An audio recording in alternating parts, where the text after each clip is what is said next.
റബ്ബിന്റെ നിരീക്ഷണത്തിലാണ് നാം ഉള്ളത് എന്ന ബോധം നമ്മിൽ നഷ്ടപ്പെടുന്നതാണ് ലോകത്ത് കാണുന്ന എല്ലാ തിന്മകളുടെയും മുഖ്യമായ കാരണം. നാം നമ്മുടെ മനസ്സിനെ പലയിടങ്ങളിലും പലരുടെയും നിരീക്ഷണത്തെ ഓർത്ത് ഭയപ്പെടുത്താറുണ്ട്. നിങ്ങൾ CCTVയുടെ നിരീക്ഷണത്തിലാണ്, നിങ്ങൾ ക്യാമറയുടെ നിരീക്ഷണത്തിലാണ്. വാഹനം ഓടിച്ചുകൊണ്ടിരിക്കുമ്പോൾ നമ്മോട് ബോർഡുകൾ പറയുന്നു, നീ റഡാറിന്റെ നിരീക്ഷണത്തിലാണ്, നീ ഇപ്പോൾ ഓടിച്ചുകൊണ്ടിരിക്കുന്ന റോഡ്, നീ സഞ്ചരിച്ചുകൊണ്ടിരിക്കുന്ന റോഡ് റഡാറിന്റെ നിരീക്ഷണത്തിലാണ്.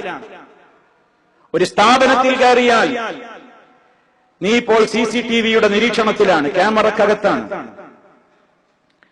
അവിടെയൊക്കെ നമുക്കൊരു മുന്നറിയിപ്പ് വരുന്നുണ്ട്. എന്താ? ശ്രദ്ധിച്ചോളണം, ശ്രദ്ധിച്ചോളണം, എല്ലാം റെക്കോർഡാണ്, എല്ലാം റെക്കോർഡാണ്. വഴിവിട്ട് കളിക്കരുത്, വഴിവിട്ട് മാറരുത്, വ്യതിചലിക്കരുത്. അത് റെക്കോർഡുണ്ട്.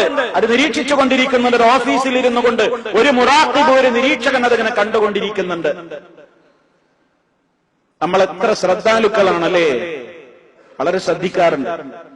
എന്നാൽ ഈ ആധുനിക സംവിധാനങ്ങൾക്കും ഈ ക്യാമറകൾക്കും റഡാറുകൾക്കും ഒക്കെ സാങ്കേതികമായ തകരാറുകൾ സംഭവിക്കാം. അവക്കൊക്കെ കേടുപാടുകൾ വരാം, അവയുടെ പ്രവർത്തനങ്ങൾ ഓഫാകാം. എന്നാൽ 24 മണിക്കൂറും ഒരു സെക്കൻഡ് ഇടപെടലില്ലാതെ, ഒരു മൈക്രോ സെക്കൻഡ് നേരത്തേക്ക് പോലും അശ്രദ്ധനാകാതെ, നിങ്ങൾ പ്രവർത്തിച്ചുകൊണ്ടിരിക്കുന്ന ഒരു കാര്യത്തെക്കുറിച്ചും അല്ലാഹു ഒരു സെക്കൻഡ് പോലും അശ്രദ്ധനല്ല. അവനെപ്പോഴും നിരീക്ഷകനാണ്. നീ റഡാറിന്റെ നിരീക്ഷണത്തിലാണെന്ന് മനസ്സിനെ പഠിപ്പിച്ചാൽ പോരാ, നീ സദാ നിന്റെ റബ്ബിന്റെ നിരീക്ഷണത്തിലാണ്. ഇത് നമ്മളെ പഠിപ്പിക്കണം. അല്ലാഹു ഹാദിരി, അല്ലാഹു നാദിരി. അല്ല എന്റെ അടുക്കൽ സന്നിഹിതനാണ്, അല്ല എന്നെ നിരീക്ഷിച്ചു കൊണ്ടിരിക്കുകയാണ്. ഈ ചിന്ത നമ്മുടെ മനസ്സിൽ എപ്പോഴും നിലനിർത്താൻ ഉതകുന്ന കാര്യങ്ങളോട് നമുക്ക് പുച്ഛമാണ്. ഈ ചിന്തയിൽ നിന്ന് തെറ്റിക്കുവാനാണ് ചെകുത്താന്മാർ ശ്രമിച്ചുകൊണ്ടിരിക്കുന്നത്. മനുഷ്യ മനസ്സുകളിൽ തിന്മയുടെ നോമ്പുകൾ പൊട്ടിവിടരാൻ ആവശ്യമായ ദുർബോധനങ്ങൾ 24 മണിക്കൂറും സജീവമാക്കുകയാണ് ശൈത്താൻ ചെയ്തുകൊണ്ടിരിക്കുന്നത്.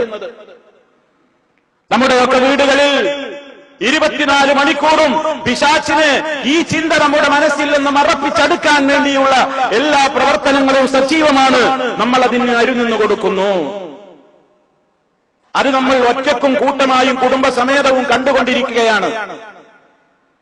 എന്തിന് പ്രേരിപ്പിക്കുന്ന ദൃശ്യങ്ങൾ?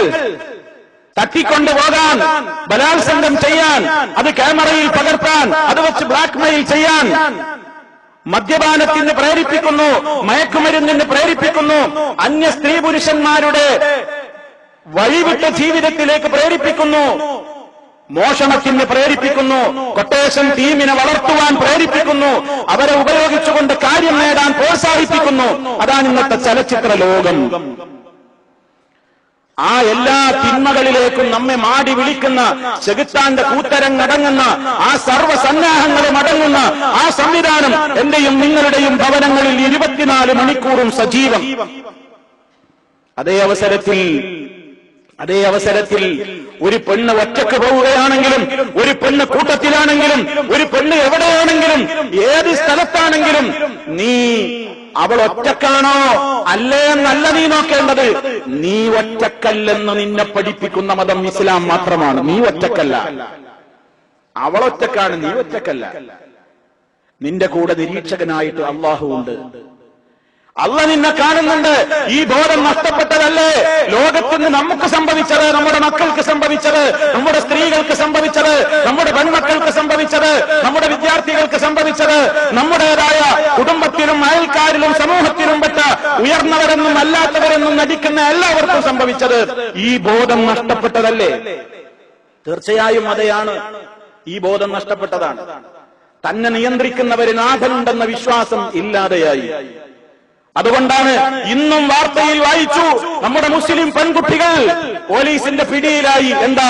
സ്കൂൾ യൂണിഫോമിനെ മറക്കുന്ന നിലക്ക് പർദ്ദ ധരിച്ച് ബീച്ചിൽ വെച്ച് പോലീസ് കമിതാക്കളെ കൂട്ടത്തോടെ പിടികൂടി. ഇന്നത്തെ ന്യൂസാണ്, ഇന്നത്തെ ന്യൂസ്. അങ്ങ് യൂറോപ്പിന്നും അമേരിക്കയൊന്നുമല്ല, നമ്മുടെ കേരളത്തിൽ. മുസ്ലിം പെൺകുട്ടികൾ യൂണിഫോം ഇട്ട വിദ്യാർത്ഥിയാണെന്ന് അറിയാലോ, അത് അറിയാതിരിക്കാൻ വേണ്ടി പർദ്ദ.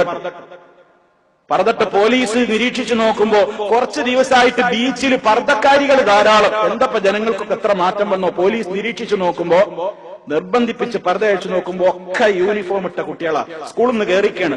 പറഞ്ഞത് സ്കൂൾക്കാന്നാ പറഞ്ഞത്, എത്തിയത് ബീച്ചിൽ ആരാന്റെ കൂടെയാണ്. നമ്മുടെ മക്കളാണ് ഈ പോണെന്ന് ഓർക്കണം കേട്ടോ, ഓർക്കണം. എന്നിട്ട് നമ്മൾ പഠിക്കുന്നില്ല. ഈ വൃത്തികെട്ട സംസ്കാരത്തിലേക്ക് മനുഷ്യനെ സദാ മാടി വിളിക്കുന്ന ചലച്ചിത്രങ്ങൾ എന്റെയും നിങ്ങളുടെയും വീടുകളിൽ സജീവമാണ്. അതേ അവസരത്തിൽ അരുതേ, അത് കാണരുതേ, അത് കേൾക്കരുതേ, അത് നിങ്ങളെ നശിപ്പിക്കും എന്ന് നിങ്ങളോട് പറയുന്ന 5 മിനിറ്റ് നേരത്തേക്കുള്ള നേർവഴി പോലും നമ്മൾ കേൾക്കില്ല. 24 മണിക്കൂറും സദാ വർക്ക് ചെയ്തുകൊണ്ടിരിക്കുന്ന റേഡിയോ സംവിധാനത്തിലേക്ക് നമ്മൾ കാതുകൊടുക്കില്ല. നമ്മൾ സദാ ഇതിൽ കണ്ണും നട്ടിരിക്കുകയാണ്. അതിന് വേണ്ട രൂപത്തിലുള്ള വേഷം, വൃത്തികെട്ട വേഷം രക്ഷിതാക്കളായ നമ്മൾ അയച്ചു കൊടുക്കും. സ്റ്റഡി ടൂറിനുള്ള കാര്യങ്ങൾ അയച്ചു കൊടുക്കും. മക്കളെ പഠിപ്പിക്കൂ രക്ഷിതാക്കളെ, സ്വന്തത്തെ പഠിപ്പിക്കൂ. ആദ്യം നീ അള്ളാഹുവിന്റെ നിരീക്ഷണത്തിലാണ് മകളെ, നീ റബ്ബിന്റെ നിരീക്ഷണത്തിലാണ് മോനെ, നീ റബ്ബിന്റെ നിരീക്ഷണത്തിലാണ്, അള്ളാഹുവിന്റെ നിരീക്ഷണത്തിലാണ് നീ എപ്പോഴും ഉള്ളത്. ഇത് പഠിപ്പിച്ചാലല്ലാതെ രക്ഷയില്ല. നമുക്ക് 24 മണിക്കൂറും നമ്മുടെ മക്കളെ പിന്നാലെ നടക്കാൻ നമുക്ക് പറ്റുമോ? ആർക്കാ പറ്റുക? ഇനി 24 മണിക്കൂർ നിങ്ങൾ ഒപ്പം നടന്നു, എന്നാൽ അവർ ഉറങ്ങണ നേരത്തെ പുറപ്പിന്റെ ഉള്ളിൽ കയറാൻ നിങ്ങൾക്ക് പറ്റുമോ? ഇവിടെയൊക്കെ സ്വന്തം മനസ്സിന് മക്കള് മാത്രല്ല, രക്ഷിതാക്കളായ നമ്മളും മക്കളും ഭാര്യയും ഭർത്താവും കുടുംബത്തിലെ എല്ലാ മെമ്പർമാരും നാട്ടുകാരും സദാ മനസ്സിനെ പഠിപ്പിക്കേണ്ട ഒരു ചിന്തയുണ്ട്. നീ നിന്റെ രക്ഷിതാവിന്റെ നിരീക്ഷണത്തിലാണ്, നീ നിന്റെ രക്ഷിതാവിന്റെ നിരീക്ഷണത്തിലാണ്. ഇത് വിളിച്ചു പറ വീട്ടിലേക്ക്, ഇത് വിളിച്ചു പറ വീട്ടിലേക്ക്. എന്നിട്ട് ആ ശൈത്താന്റെ എല്ലാ രൂപത്തിലുള്ള സംവിധാനങ്ങളും മുറിച്ചു മാറ്റ്, വീടുകളിൽ നിന്നത് മാറ്റിവെക്ക്. എത്ര കേട്ടാലെന്താ? ഇന്നിനി പോയാൽ ഇനി അത് കാണൂലേ? ഭക്ഷണം കഴിക്കണം എന്നുണ്ടെങ്കിൽ അത് കാണാതെ ഇരിക്കാൻ പറ്റുമോ? അതല്ലേ നമ്മുടെ വീടുകളിൽ സജീവം? നിങ്ങളല്ലേ അതിന്റെ കാശ് കൊടുക്കുന്നത്? ഒരു മാസം അതിന് നിങ്ങൾ എത്ര പൈസ കൊടുക്കുന്നു, എത്ര കാശ ചെലവാക്കുന്നത്? എന്തിന്? നിങ്ങളുടെ മകളെ മറ്റൊരുത്തന്റെ പിന്നാലെ കാറിൽ കയറി കൂട്ടിക്കൊണ്ടുപോകാൻ സർവ്വരൂപത്തിലുള്ള പ്രേരണകളും നൽകുന്ന ആ രൂപത്തിലുള്ള സംസ്കാരം നമ്മുടെ വീടുകളിൽ ഓടുമ്പോ നമുക്കൊരു പേടിയും ബേജാറൊന്നുമില്ല. എന്നിട്ട് സംഭവിക്കേണ്ടതൊക്കെ സംഭവിച്ചിട്ട് നമ്മൾ പറയാണ് എന്താ ചെയ്യാല്ലേ, വല്ലാത്തൊരു ലോകം. ആരോടാ ഈ സങ്കടപ്പെടുന്നത്?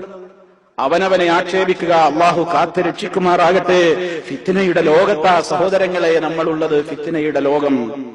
ശൈത്താൻ എല്ലാ സജ്ജീകരണങ്ങളാലും സജീവമാണ്. നമ്മുടെ കുട്ടികളെ വലവീശാൻ, നമ്മെ വലവീശാൻ, എല്ലാവരെയും വലവീശാൻ ശൈത്താൻ സജീവമാണ്. അതുകൊണ്ട് വളരെ ജാഗ്രതയോടെ ഇരിക്കുക.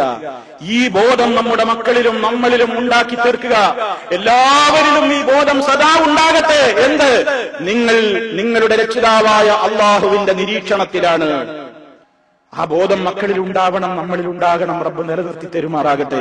സഹോദരങ്ങളെ, അല്ലാഹുമ്മ ഇന്നി അസ്അലുക ഖശിയതക ഫിൽ ഗൈബി വശഹാദ. അല്ലാഹുവേ, ജനദൃഷ്ടിയിലാണെങ്കിലും ജനങ്ങളുടെ ദൃഷ്ടിയിൽ നിന്ന് മറഞ്ഞു വച്ചക്കാണെങ്കിലും നിന്നെ പേടിച്ച് ജീവിക്കുന്ന ഒരു ജീവിതം നീ എനിക്ക് തരണേ എന്ന പ്രാർത്ഥന മറക്കരുത്.